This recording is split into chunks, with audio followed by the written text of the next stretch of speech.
যুক্তরাষ্ট্রের মিউজরি অঙ্গরাজ্যের ব্যাটলার শহরে এক ভয়াবহ বিমান দুর্ঘটনায় 12 জনের মর্মান্তিক মৃত্যু হয়েছে। রবিবার বেলা 11টা 20 মিনিটের দিকে ব্যাটলার মেমোরিয়াল বিমানবন্দর থেকে উড্ডয়নের কিছুক্ষণের মধ্যে বিমানটি বিধ্বস্ত হয়। নিহতদের মধ্যে 11 জন স্কাই ডাইভার এবং একজন পাইলট রয়েছেন। স্থানীয় কর্তৃপক্ষ ও ফেডারেশন অ্যাসোসিয়েশন অ্যাডমিনিস্ট্রেশন FAA বিষয়টি নিশ্চিত করেছে।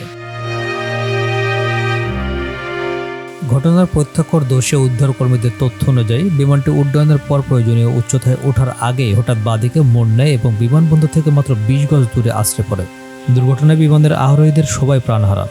শেরিফ চ্যাড অ্যান্ডারসন একে বড় ধরনের প্রাণহানির ঘটনা হিসেবে উল্লেখ করেছেন। স্থানীয় স্কাইডাইভিং কোম্পানির ভাড়া চালিত প্যাসিফিক আন্ডারস্পেস P-750 মডেলের বিমানটি দুর্ঘটনার সময় কোনো নিয়ন্ত্রক সংস্থার সাথে যোগাযোগ করার আওতাভুক্ত ছিল না বলেও AF জানিয়েছে। উদ্ধারকর্মীরা পুরো এলাকা তল্লাশি করে দেখেছেন যে দুর্ঘটনার আগে কেউ বিমান থেকে লাফ দিয়েছিলেন কিনা। নিহতদের স্বজনদের অনেকেই এই মর্মান্তিক দৃশ্য নিজের চোখে দেখেছেন, যা এলাকাটিতে শোকের ছায়া ফেলেছে।